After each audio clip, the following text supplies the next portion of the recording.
Dictation शुरू होगी 5 second बाद। किसी त्योहार को मनाने के लिए स्वच्छ मन का होना बहुत ज़रूरी है। विराम। संबंधों में जब भी हम दर्द में होते हैं तो प्यार और स्नेह की ऊर्जा का बहाव नहीं होता है। विराम। हम आपस में मिल सकते हैं, सेलिब्रेट कर सकते हैं, मुस्कुरा सकते हैं, मीठी मीठी बातें कर सकते हैं, लेकिन हमने एक दूसरे को ऊर्जा कौन सी दी? प्रश्नवाचक। भाई बहन के मधुर संबंधों का प्रतीक है रक्षाबंधन का त्योहार। विराम। यह जितना महत्वपूर्ण है उतना ही यह नाजुक धागों से बंधा होता है। विराम। जैसे जैसे हम बड़े होते गए तो हमारे संस्कार बदलते गए। विराम। बहन बोलती है, मेरा भाई बदल गया है। विराम। अब भाई की शादी हो गई, उनके कार्मिक अकाउंट में जो नई आत्मा आई, चाहे वो उनकी पत्नी, उनके बच्चे हैं, तो उनके भी संस्कारों में थोड़ा थोड़ा परिवर्तन आया। विराम। वे जैसे 10 या 20 साल की उम्र में थे, अब वैसे नहीं रहेंगे। विराम।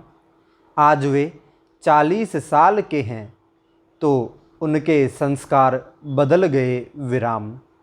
हम तो बहुत सहजता से कह देते हैं कि मेरा भाई या मेरी बहन बदल गई है। विराम। भाई बहन का पवित्र संबंध होता है। विराम। मतलब एक दूसरे के लिए कोई गलत सोच नहीं होती है। विराम। पवित्र संबंध का मतलब मेरी आत्मा दूसरी आत्मा के लिए गलत नहीं सोच सकती। विराम। पैरा। रक्षाबंधन के त्योहार पर जो सबसे अच्छा गिफ्ट हम एक दूसरे को देंगे वो है शुभ भावनाओं का आशीर्वाद। विराम। यह उस धागे की बात ही नहीं है। विराम। यह तो उस धागे के प्यार, पवित्रता और रक्षा की बात है। विराम। अब आज के वक्त में यह महसूस करना है कि रक्षा किससे करनी है और रक्षा का बंधन क्या है। विराम। इसको समझना ज़रूरी है। विराम। आज हम देखते हैं कि रिश्तों के मायने बदल गए हैं। विराम। हम पहले देखते थे कि हर घर में पूजा हवन होता था, तो उसके बाद पंडित जी एक धागा बांधते थे। विराम। कई बार तो उस धागे को हम लंबे समय तक पहने रहते थे। विराम। हम जब पूजा में बैठते हैं तो हम देवी देवताओं का आह्वान करते हैं, अपने अंदर की दिव्यता जगाते हैं। विराम। जब पंडित जी कहते हैं कि देवी देवता हमारी रक्षा करेंगे, मतलब हमारी अपनी दिव्यता ही हमारी रक्षा करेगी। विराम। जब पंडित जी धागा बांधते हैं तो इसका मतलब है कि मैंने आज ये प्रतिज्ञा की। विराम। धागा बांधकर कहते हैं, ये धागा आपकी रक्षा करेगा। धागे में शक्ति है। विराम।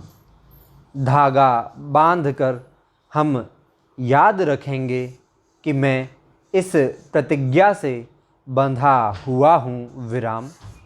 जैसे हम देखते हैं कि रामायण में लक्ष्मण ने एक लकीर खींची विराम।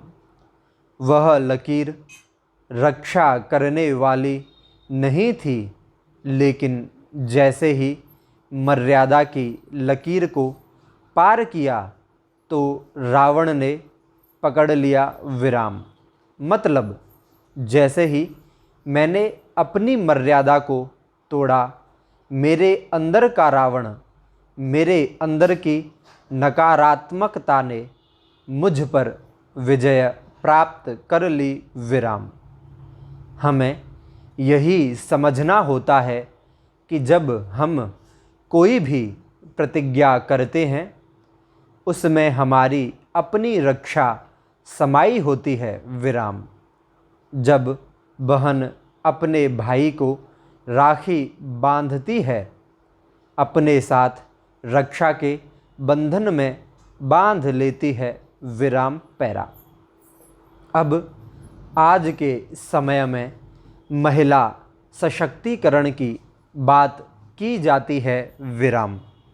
वास्तव में सशक्तिकरण सिर्फ महिलाओं का न हो, बल्कि हर आत्मा अपने आप को इतना सशक्त कर ले कि वो अपनी रक्षा खुद कर सके विराम। ये रक्षा है हमारी अपनी, अपने आप से विराम। कहते हैं ना, मन ही हमारा मित्र और मन ही हमारा दुश्मन है विराम। मन हमारा दुश्मन है, मतलब हमारे नकारात्मक विचार विराम। जैसे बुरा लगने की आदत विराम। थोड़ा सा किसी ने कुछ कहा नहीं कि मेरे आंसू आने लगे विराम। तो दुश्मन कौन है? प्रश्नवाचक। जब परमात्मा इस सृष्टि पर अवतरित होते हैं विराम, वे हमें ज्ञान देते हैं, प्यार देते हैं, शक्ति देते हैं, लेकिन सिर्फ देने से वो हमारे अंदर आ नहीं जाता है विराम। उसके बाद मुझ आत्मा को प्रतिज्ञा करनी होती है विराम। तब हम अपनी रक्षा होते हुए देखते हैं विराम। परमात्मा की भूमिका है हमें वो धागा बांधना विराम, फिर उसकी प्रतिज्ञा में बंधना, ये हमारी भूमिका है विराम। हम अपनी रक्षा खुद करेंगे विराम। अपने ज्ञान को इस्तेमाल करने से मेरी रक्षा हुई विराम, लेकिन जब तक मैं उसको इस्तेमाल नहीं करूँगी, तब तक मेरी रक्षा नहीं होगी विराम। जितना हम मर्यादाओं को चलेंगे, उतनी आत्मा की शक्ति बढ़ती जाएगी विराम। कई लोग मिलते हैं जो कहते हैं कि आज हमारा रिश्ता पहले से अच्छा हो गया विराम।